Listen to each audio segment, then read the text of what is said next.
All right, thank you for the introduction. So the talk is Chimpin ain't easy. I don't know what your expectations are from that title, but I will probably neither meet or exceed or any of them. So, and if you read what the talk was about, it's a pretty big question, and I don't think I'm going to tackle it or give any answers to it, but just talk about approaches, theoretically, philosophically, on how do we approach conservation. And through the talk, I'll just give some anecdotes and experiences of my own at how we can address conservation. So basic question, so I'm going to interact with you here for a second, is day in and day out, what are some of your worries? What are some of the things you think about constantly? Anybody? Anybody? Work. What? Work. Work, food, money, climate change. Yay. And with that one, we'll go to the next slide. So I think in the 1940s, Maslow came up with this hierarchy of needs. And it was a theory, and the concept is that there are basic needs that must be met before any other needs can be met. So you have to tackle the physiological needs before you can tackle safety, before you can talk about sociality, before you can talk about esteem and ego, and before you can reach this self-actualization. So the physiological needs, what does that look like? Food, water, shelter, sleep, sex, homeostasis, the balance in the body physiologically. We need water, not H2O2. And we need shelter, and we need food and sleep and sex. But that's not, the theory was based on humans, and it was derived from the study of humans. But I would say that this hierarchy of needs can apply to almost any animal species. It's universal, and all animals have these same basic physiological needs that must be met. And so scientists, especially at Wildlife Research Center, Primate Research Institute, we talk about animals having social behaviors and group dynamics, but that's higher up here on the hierarchy. We first have to, before you can talk about social behaviors in animals, we have to address food, water, the physiological needs of animals, and meet those needs in the same way that we as humans have to meet those needs. And so, in terms of species, we're all actually quite similar in trying to meet those basic needs on a day in and day out. Some people did say food out there. Some people, said money. But, in our world, you have to have money to have, food sometimes. But you can't even think about making money if you're starving. You just find food, right? Find food. And so the big difference between species is how, right? How do we get food? Whether it's chimpanzees, whether it's gorillas, whether it's giraffes, it's how do we meet those basic physiological needs? So that's the big question. And so, just as one wants happiness and fears pain, just as one wants to live as opposed to die, so do other creatures. It's the same basic problem in life. And it's a balancing act, right? You want to live, not die. You want happiness, you don't want to fear. Oops. So it's kind of like that, daily. So to go back to this theoretical framework in terms of conservation, you have to keep these two things in mind, whether it's during this talk or even in the next two talks, is all creatures are trying to meet those same basic needs. And the balancing act is how do we meet those needs? That's a balancing act. How do all creatures meet those needs? And with those two things in mind, let's look at conservation, because I think conservation is higher up on that pyramid. You can't talk about the idea of conservation if basic needs aren't being met for any creature, for humans, whether it be chimpanzees, specifically in this talk. And so I want to talk about a conservation coin. So there's two sides to this coin for this particular story, and it's chimpanzees and it's humans. And there's two sides of this coin, and if one side of the coin is weighted more than the other, you have an imbalanced coin. It's an unfair coin. You're going to get thrown out of the casino if you use dice like that or a coin like that. So I'm going to talk about both sides. I'm going to talk about chimpanzees, I'm going to talk about humans, I'm going to talk about where chimpanzees and humans sort of collide, and then consider the two of those in context of conservation for what I think is a holistic approach to conservation. So chimpanzees. Specifically, I'm just going to talk about chimpanzees where I work in Guinea in West Africa. Chimpanzees range across kind of equatorial Africa, but I do my studies in Guinea and specifically in the southeastern portion of Guinea, kind of at the border with Cote d'Ivoire and Liberia, in a place called the Nympho Mountains.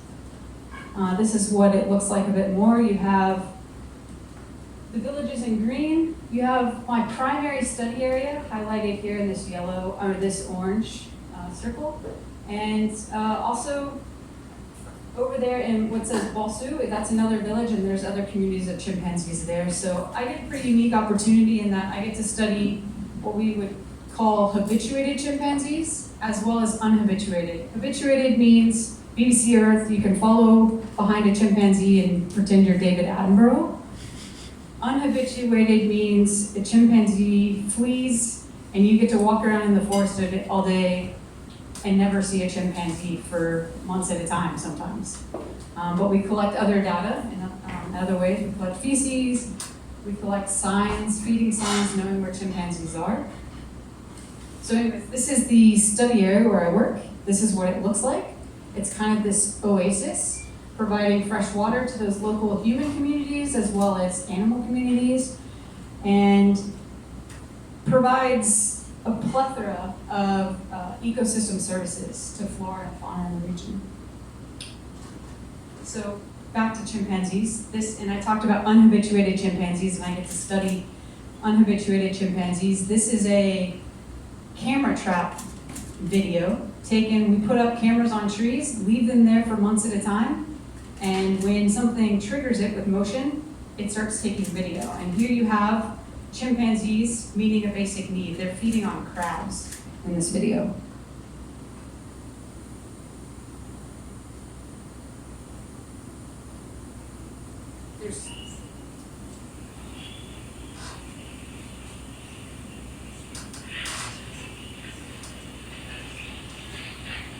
So I'm just going to give some videos showing how chimpanzees are meeting their basic needs. And then I'm going to talk about how humans are also meeting their basic needs, and then again where those collide. Just as a side note, this is actually really cool behavior because it's the first time it's ever seen in chimpanzees. They're digging out freshwater crabs at the base of a river. Sometimes they're this big, the crabs are, sometimes they're this big. And we only found out about this because of camera traps. This is technology is giving us loads and loads of information that we would have never had before, especially for unhabituated species. Sorry, I forgot about that little display of aggression there at the end of that video.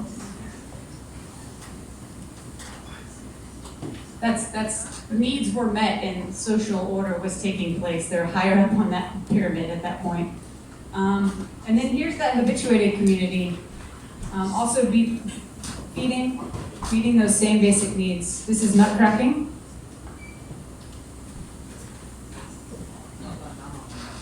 Individual nut cracking as well as in a group nut cracking. So they're taking rocks, pounding them have one rock here, put a nut on top of the rock, and then pound another rock on top of the nut to get the inside, the kernel of the meat. And this is grooming. I would say this goes towards the homeostasis part of it. It's a health. They're grooming small bugs off their backs. This is feeding again on leaves.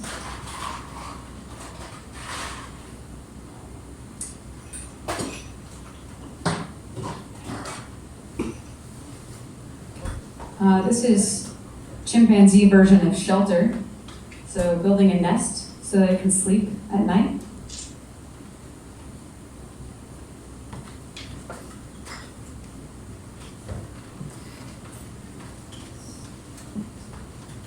I actually think this was during the day, so it was just napping. And then this is, again, another form of feeding, but just sticking a stick, for lack of better words, sticking a stick in the ground in an ant nest and getting ants. So those are chimpanzees just doing some basic daily things to meet their physiological needs. In contrast to that, you have humans. I'm not going to go into detail. I think we all kind of know what humans need. We need food, we need water, and we know what those needs look like. If you're vegetarian, right, it's veggies. If you eat meat, it involves meat in terms of food. In Guinea, and in the location that I showed on the map, this is what some of that food shelter looks like. Over here you have a small banana plant. Banana plantation. You have shelter. And back in the background, you have the Nympho Mountains. So that's providing fresh water to the local population. This is what more the villages look like abutting Nympho. This is on the end of market day, as people are buying, selling, trading food, supplies, and other items for their daily life. And then this is daily going to and from their fields to harvest crops, anything from maize to palm oil to, bananas, avocado. And then there's also, as people are going out to their field every day, they are stopping at small markets, stopping at small stalls and getting, donuts. That's universal too. I should have put that at the beginning of my slide. Donuts are universal. And then basic needs are met, we're socializing. That was just up there because I could. So now chimps and humans, where does that collide? And in this particular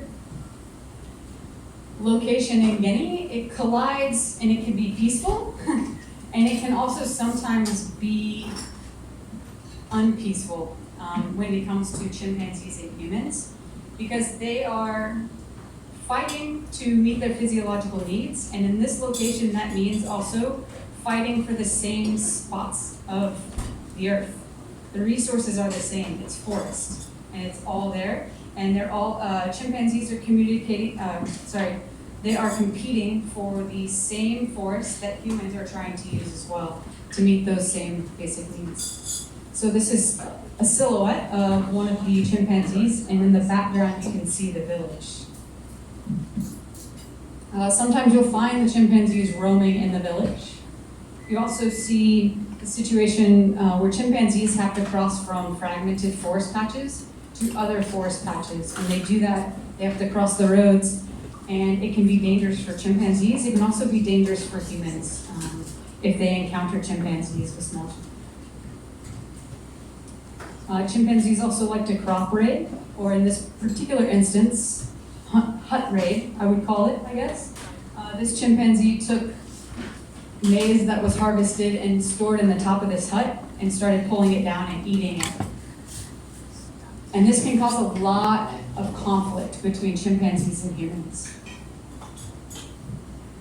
Here's another instance of that interaction between chimpanzees and humans.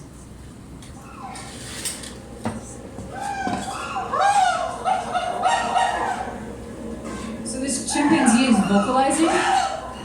It's extremely distressed. And this is an habituated chimpanzee that is used to crossing roads. It's used to seeing humans.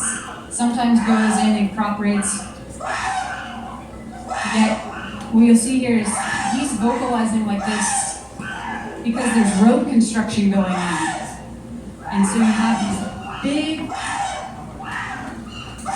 construction projects that came through with large machinery. And these chimpanzees stayed there for upwards of almost 10 hours vocalizing like this.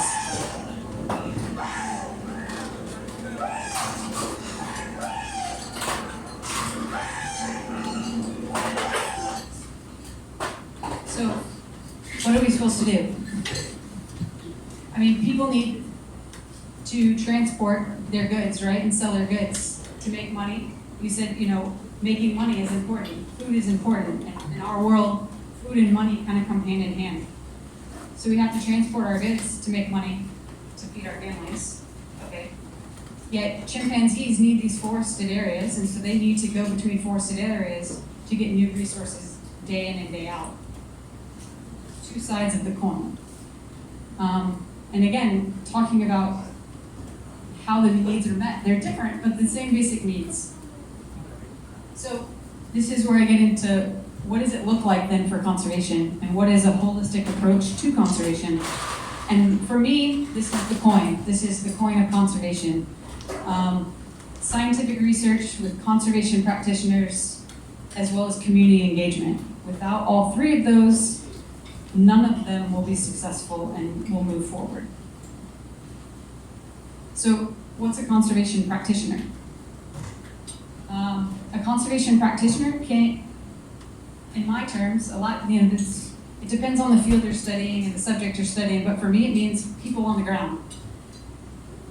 It's people that are either practicing conservation, it can be a government organization, it can be a non-government organization, it can be community groups, it can be volunteers that are planting trees around their house. Those are conservation practitioners. They're doing things on the ground to promote not only their livelihood, but the livelihood of the wild animals around them. And a lot of times these are also the people that contribute to scientific research. So again, this coin is not, each piece of this coin, this conservation coin, is not separate from the other. They're all part and one of the same. So, for instance, these are the guys that I work with. They work for the local government organization, so they help collect scientific research. But they're also the ones out there planting trees, and they're out there doing some of the community engagement that I'll talk about. So I would call them not only local collaborators, field assistants, scientists in their own right, they're also conservation practitioners. So community engagement, what does that look like? Community engagement can take on a lot of different forms. Here, this is a picture of a local meeting that myself and the guys you just saw in that picture put together in one of the communities where we sat down just to introduce the research, talk about how it's changed, because we've been doing this research for many, many years now, and we're taking this sort of conservation approach. And so we sat down to talk about our research and the science behind it, and then we just let the community members talk.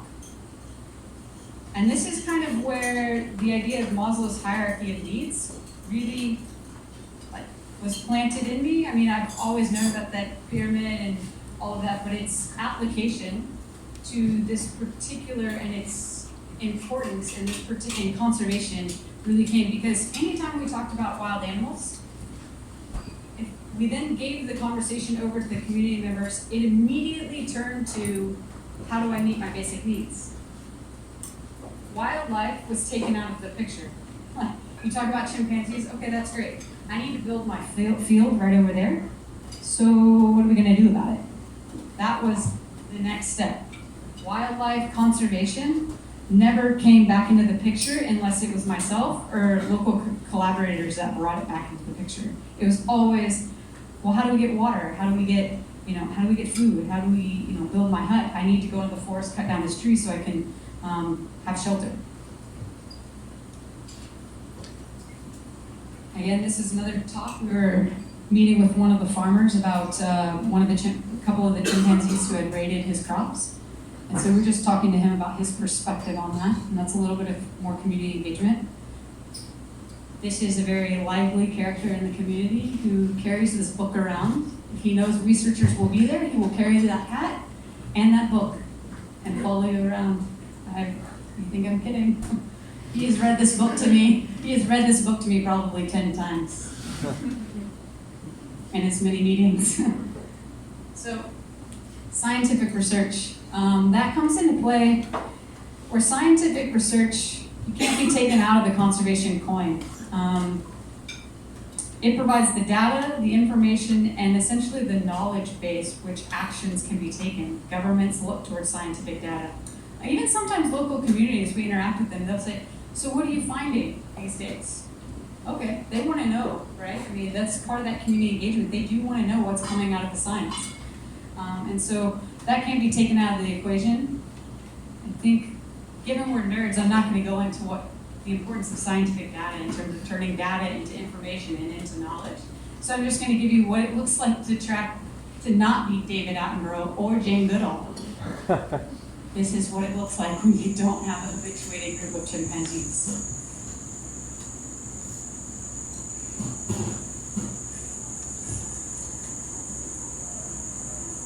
And here, they're way off in the distance. They're at least 100 meters away. So that puts us into detective mode, and we get very quiet. There's no more joking or laughing in the forest at this point, and we get really quiet, and we try to not necessarily approach the chimpanzees, but get closer as much as we can.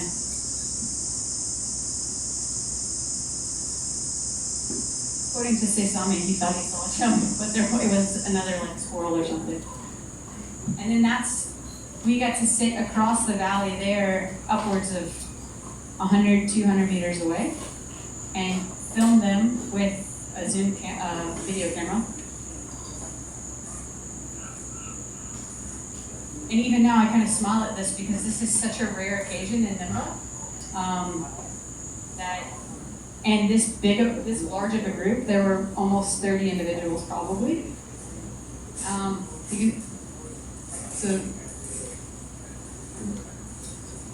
When all the guys are talking about, I tried to tell them to be quiet because I was videotaping, but they're all like, oh my gosh, did you see? They start counting, and then the other one's like, there's a baby, and then so it becomes extremely exciting at that point, and that's our version of David Attenborough and Jane Goodall. And then, the easy life.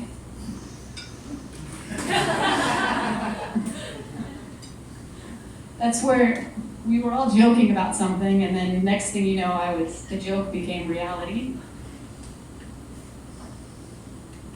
Because they were smart enough to wear wellies, and I was dumb enough to think my hiking boots were going to be the best option when they received records amount of rain, so climate change. And then more scientific research. So this is what I get to do at the computer a lot, is use remote sensing, satellite data to look at tree cover loss and look at, again, we talked about tree resources. Humans and chimpanzees are competing for the same area of the earth in this location. They're competing for the forested areas. So we wanted to look at, okay, well, how are those forested areas changing? And what does that mean for chimpanzees, and what does it mean for the human communities in this area as well? And so that's some of the scientific research. So from that, I go from chimpin ain't easy to forward ain't easy either. It's a lot of moving parts. This coin became probably like multi-faced dice at this point. It's no longer a coin, but there you go, safety second.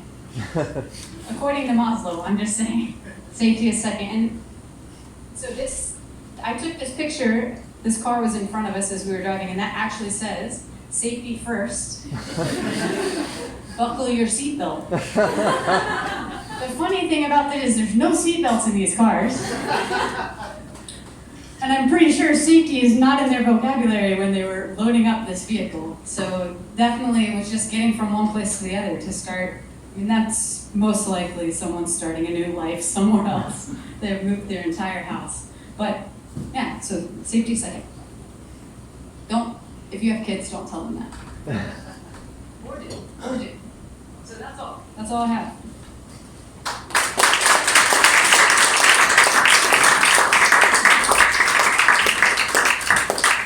Thank you for your talk, Wayne. The floor is open to take your questions.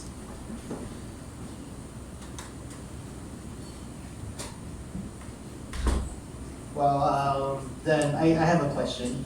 The book that you were read to 10 times, like what is that actually about? Yeah, I don't know. I'm just kidding. No, it's about that book is probably 20 years old. And so it's about a young chimpanzee. It's life, I guess you would say. I mean, it's kind of made up, right? But it's about one of the young chimpanzees in that community of chimpanzees impulsive. So it's just talking about on the daily, you know, what it eats and things like that. So. Right. So the work that you're doing, how much time are you actually spending in these sort of areas, or like how long do you work for a period there? All the time or some of the time? Complicated question. Okay. When nothing goes wrong, let's see. Well, I started working there in 2012, and during that time, I lived there for almost 2 years straight, with a small break, like month or two break.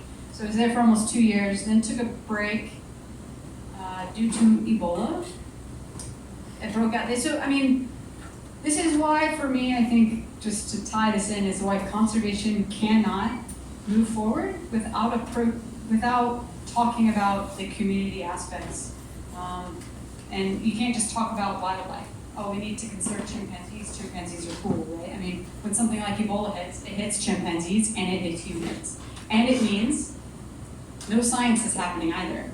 Everybody leaves. But to go back to the question, I go back to Guinea at the end of in 2 weeks.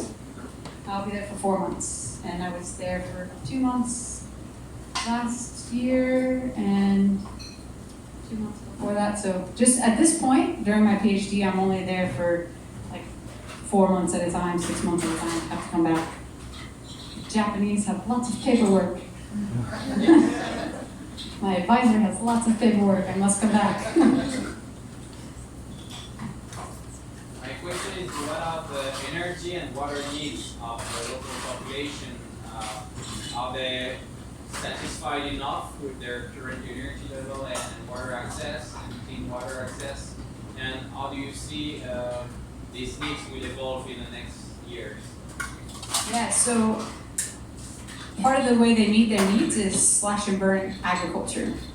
So that means that you cut down forest, and it's actually really good for one growing season. Sometimes, depending, a little bit more, but one growing season. After that, they have to move on and cut down a field elsewhere, whether it's for palm oil, because the main mode of cooking here is done with palm oil. So this isn't large scale. We're not talking what you're seeing in Borneo and that, like what we're talking about you find in your Reese's peanut butter cup or whatever it may be for Halloween candy, right? Just locally, they use palm oil for everything. And so that is one, talk about energy, that's fat, that's huge in terms of an energy source, and they're cooking. And so it's all slash and burn agriculture. And so that's I think the ticket item when it comes to approaching conservation is figuring out how to change the sort of slash and burn mentality and finding other agricultural practices. Because with slash and burn, you get a topsoil, that's great initially because you've got lots of ash and it creates a really healthy topsoil. But then after one growing season, that's gone and everything else is depleted from the soil. And so that I think is part in terms of finding energy, it's all coming from that slash and burn. And that's a huge issue. And the water is okay? The water's, yeah, great at the moment. Because right now it's all coming from Nympho, that mountain range. I showed you that picture. And surprisingly, it's like a mountain oasis. It's known locally that it's a protected area, but it's protected on paper. So quote, air quotes, all of the, like, it's protected on paper. There's no one on the ground, there aren't fences around it or anything. It's not what you think of in the States or in Europe or even in Japan, wherever you make, it's not what you think of as a protected area. I mean, it's known as a protected area, but it's also topographically, it's steep and really rugged, so no one really wants to go there. But in the past 10 years, you're seeing a lot of encroachment into that area because there's no other options anymore. Lots of the forests have already been cut down, and so you're seeing a lot of changes in population increases and things like that. Being on the border, you have a lot of influx of people coming from Ivory Coast and Liberia as All right, sorry, we're gonna please save your question for the break time. Maegan, you'll be here for the evening. So any additional questions, please ask her. But in the meantime, please give another round of applause to Maegan Fitzgerald.